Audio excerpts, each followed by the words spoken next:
Good morning, everybody, and welcome to the very first episode of The Joy of Wheeling. Today we're going to meet with a good buddy of mine. He drives an older Jeep Cherokee, so we get to go and see what modifications he's done to his rig and as to why he did those modifications, get a little bit of knowledge on that, and see what got him outside. I am driving a 1998 4Runner. I'll probably post a video later on breaking down what I've done to it, which is little to nothing. But stay tuned. We'll see what's going on with my buddy's rig and what got him out in the trail. See you in a few minutes. I'm starving. Let's go get some food. Alright. Good morning. Good morning. Sorry I missed your call. I was driving. No, you're good. Yeah, I was just letting you know that I'm going to be a little bit late. I overslept and then I missed a turn. Alright. Yeah, I'll be there in a few minutes though. Meet me. I forgot to bring something to drink for the day. I need to go back to my house anyway. Want me to pick you up anything at Tamale Kitchen? We'll take an order of tamales. Red, green, what? Half and half. Alright. You know how to get to my house, right? Yeah, I do. Okay. Yeah, I forgot to bring something to drink other than coffee. Alright, well, we'll see you at your place. Alright, sounds good, Roger. Alright, see you in a few minutes. Alright, bye. Bye. We're both running late. I had that thought. I'm like, well, beep is late too. It'll be fun. He's normally on time, if not early. That's what you get with an Army veteran. He's also retired. Yeah. Look at the puppy. Oh, down he goes. This is James. Hi. So talk to us about what we got going on here. 98 Jeep Grand Cherokee, 5.9 liter, 360 cubic inch. Got a new mechanical fan on it instead of the old electrical. Clutch, oversized battery, oversized alternator because of all the amperage that I pull on it because of my lights and my sound system. It's got iron rock bumpers front and rear, iron rock sliders. It's on 35 Nitto trail grapplers, 35 12.5 by 17. Underneath, well, also you'll notice here these LED off-road lights, light bar here. I do have a winch, 8,000 pound Warren.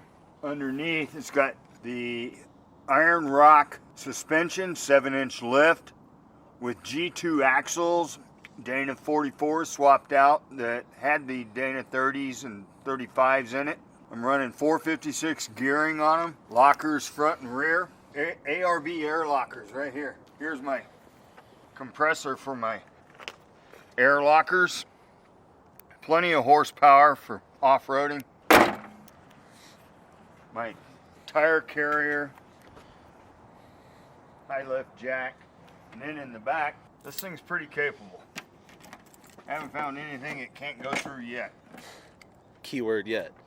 Taking it through 4.5 feet of snow. There's my winch, which is going back on for the winter time. Recovery gear, tools, all my fluids. There's a couple of amps back there. Two, what are they called? Kicker. 3600 amp for the competition sub, square sub. 2400 watts for the 6 Alpine 6.5s I have. Tweeters in the air on the back, tweeters in the dash. Power tank to air back up after I air down. Man, you really went all out for this. Yeah, I did. It's done Red Elephant Hill, Hackett Gulch, China Gulch, Independence Pass, all kinds of Black Bear Pass. It's done all the hard trails in Colorado. I've yet to take it to Utah, but that's coming. Yeah. Awesome. They got a pretty sweet few badges of honor. Got sideways at Hackett Gulch, up against a mud bank. Over here, had a fight with a tree and the tree won. This was on Red Elephant Hill. Took off my door handle. Alright, I want to eat me a tamale and hit the road. Sounds good. Just getting a little bit of breakfast in before we go. Hot tamales.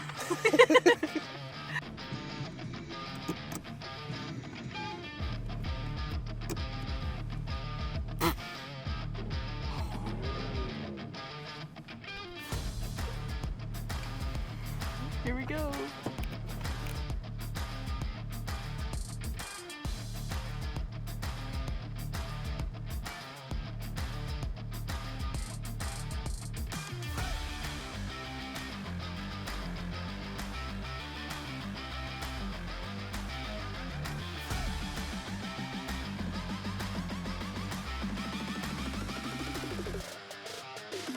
Look at this trail.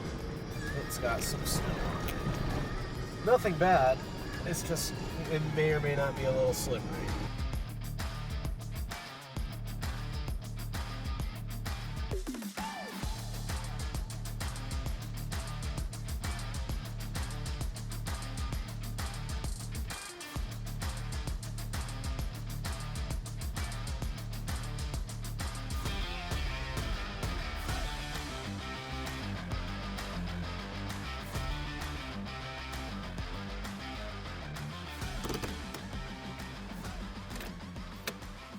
Let's go talk history. This is it. This is where I took my kids 30-something years ago to go camping. Come on. Yeah, you hear the creek at night.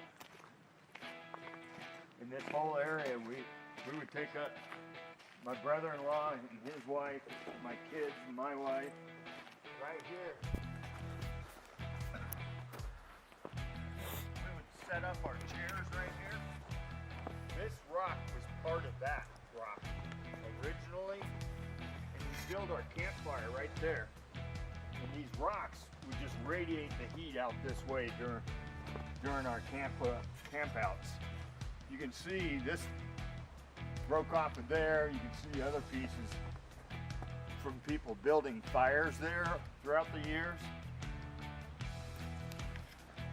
This whole area we would take up with our campground. You got a fire pit over there.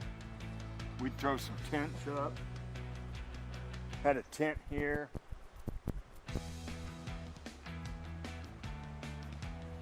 There's trails both ways too that you can explore the forest and the creek. This thing has brookies in it, brook trout. There's some logs that you can walk over the other side of the creek on. I used to take the kids up this mountain here to the top, and it opens out to a beautiful vista. You can see for like forever. So what got you into off-roading? Just the concept of getting out of the city, going places where you don't see other people. It's not that I'm not a social person, but there's times that I want to get out of the city. I don't want to see people. I just want to go see nature. I mean, listen to this. You don't hear any gunshots, no sirens, and it's beautiful. And it's not that far out of the city. It took us, what, 45 minutes to an hour to get here? Look at that. Can you imagine sleeping next to this? Right up there.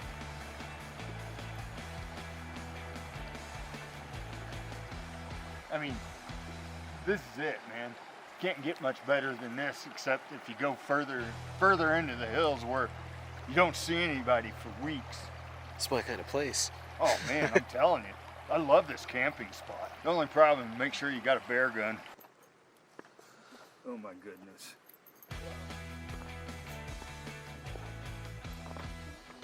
Oh man.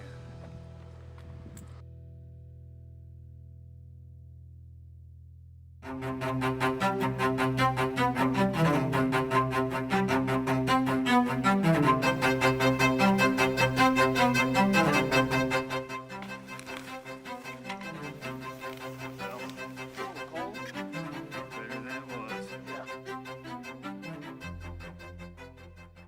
Well, everybody, that was our interview with James and his 98 Grand Cherokee. If you want to see more videos like this, more interviews, learn why people make the modifications that they do to their vehicles, or you just want to learn why people keep going off-roading, make sure you like this video, subscribe to our channel, and if you want to see anything different or you want to see anything more in our videos, drop it in the comments below. Otherwise, you can find me on Instagram at Rogers 3rd Gen Adventures, and we'll see you on the next trail.